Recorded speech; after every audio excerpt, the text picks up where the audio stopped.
Tu sais maintenant comment l'air entre dans ton corps. Mais comment voyage-t-il jusqu'aux poumons? Aujourd'hui, on descend plus bas à travers la trachée, les bronches et les bronchioles, le véritable réseau routier du système respiratoire. Écris trachée en commentaire si tu veux mieux comprendre ce trajet vital et abonne-toi pour suivre la suite de la série. La trachée est un tube d'environ 12 cm de long, situé juste sous le larynx. Elle est formée d'anneaux cartilagineux qui la maintiennent ouverte pour que l'air circule sans être écrasé. L'intérieur est tapissé d'une muqueuse ciliée. Les cils microscopiques remontent les poussières et le mucus vers la gorge pour les évacuer. C'est un système d'auto-nettoyage naturel. Chez un patient trachéotomisé, cette barrière naturelle est absente.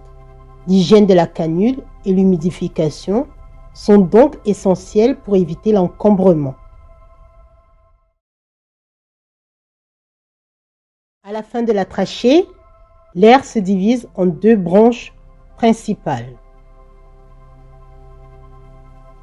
La branche droite plus courte et plus large, et la branche gauche plus longue et plus fine. Chaque branche pénètre dans un poumon et se ramifie en branches secondaires, puis tertiaires. Imagine un arbre. La trachée est le tronc. Les branches sont les grosses branches. Ton rôle chez un patient atteint de la BPCO ou bronchite, ces branches sont enflammées et remplies de mucus. La respiration devient difficile.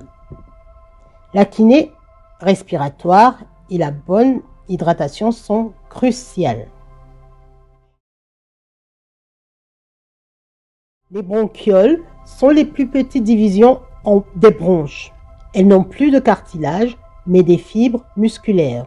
Ces muscles peuvent se contracter. C'est ce qui se passe lors d'une crise d'asthme. Quand elles se resserrent, l'air passe difficilement, provoquant sifflement et essoufflement.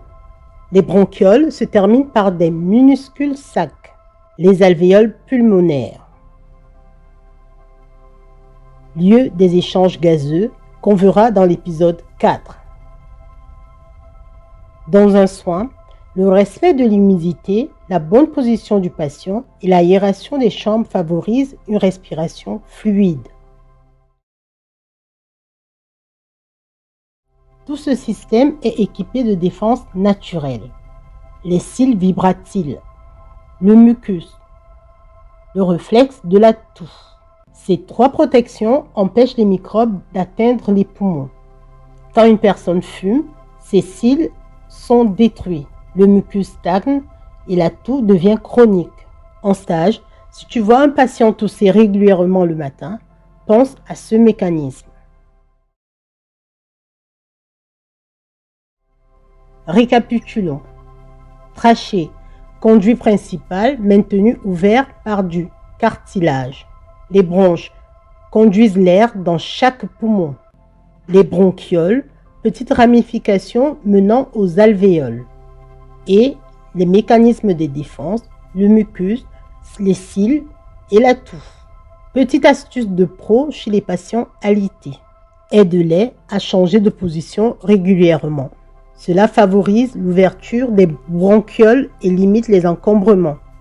En résumé, ces voies respiratoires inférieures sont les autoroutes de l'air. Nous sommes arrivés au bout de ce troisième épisode. Si tu as aimé la vidéo, like, écris en commentaire, trachée et abonne-toi pour le prochain épisode. Les poumons et les alvéoles, le cœur des échanges gazeux. À bientôt!